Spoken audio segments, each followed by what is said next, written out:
दिल्ली सल्तनत और मेवाड़ का संघर्ष, खातौली का युद्ध, 1517 ईस्वी।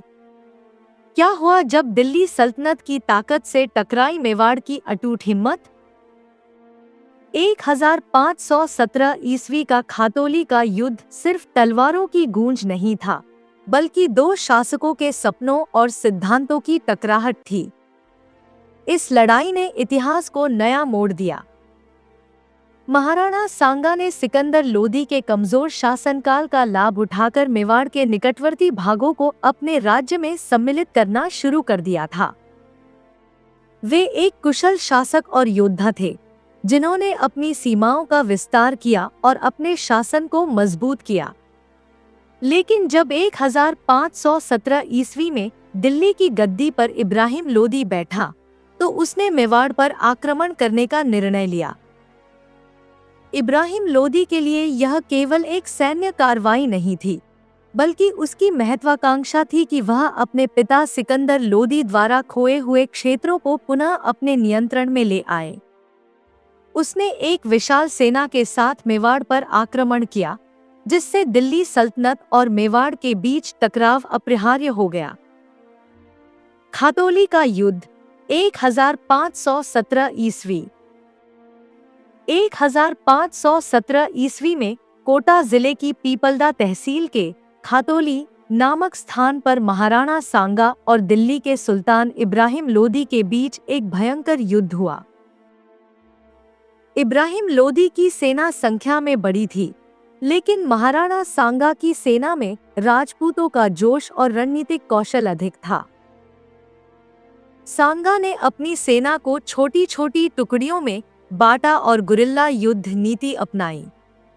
उनके नेतृत्व में राजपूतों ने साहस और अद्भुत युद्ध कौशल का परिचय दिया।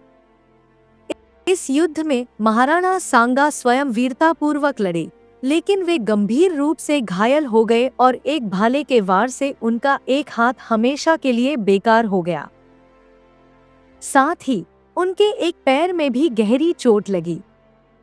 लेकिन इसके बावजूद वे अपनी सेना का नेतृत्व करते रहे और इब्राहिम लोदी की सेना को परास्त कर दिया। युद्ध का परिणाम और प्रभाव। इब्राहिम लोदी की हार। युद्ध में लोदी की भारी पराजय हुई और उसे पीछे हटने पर मजबूर होना पड़ा। दिल्ली सल्तनत की कमजोरी। इस युद्ध के बाद दिल्ली सल्तनत की शक्ति कमजोर हो गई और उत्तर भारत में राजपूत शक्ति की साख बढ़ी। लोदी के शहजादे का बंदी बनाया जाना। अमर काव्य वंशावली के अनुसार इस युद्ध में महाराणा सांगा ने इब्राहिम लोदी के एक शहजादे को बंदी बना लिया था। हालांकि सांगा ने कुछ दंड लेकर उसे मुक्त कर दिया। सांगा की बढ़ती प्रतिष्ठा। इस युद्ध के बाद न केवल मेवाड़ बल्कि संपूर्ण उत्तर भारत में महाराणा सांगा की प्रतिष्ठा बढ़ी। अब वे केवल एक क्षेत्रीय शासक नहीं, बल्कि एक राष्ट्रीय शक्ति के रूप में उभरने लगे। दिल्ली पर हिंदू सत्ता का सपना। महाराणा सांगा को विश्वास हो गया कि यदि दिल्ली के सुल्तान को हराया जा सकता है, तो हिंदू सत्ता की पुनर्स्थापना का सपना भी साकार किया जा सकता है। खातौली का युद्ध 1517 ईस्वी में महाराणा सांगा के जीवन का एक निर्णायक युद्ध था। यह केवल मेवाड़ की रक्षा का संघर्ष नहीं था, बल्कि एक बड़ी क्रांति का प्रारंभ था। इस युद्ध के बाद महाराणा सांगा ने अपना ध्यान मुगलों की ओर केंद्रित किया और यही संघर्ष आगे चलकर खानवा के युद्ध 1527 ईस्वी का कारण बना। महाराणा सांगा की वीरता और बलिदान ने भारतीय इतिहास में उन्हें एक अमर नायक बना दिया।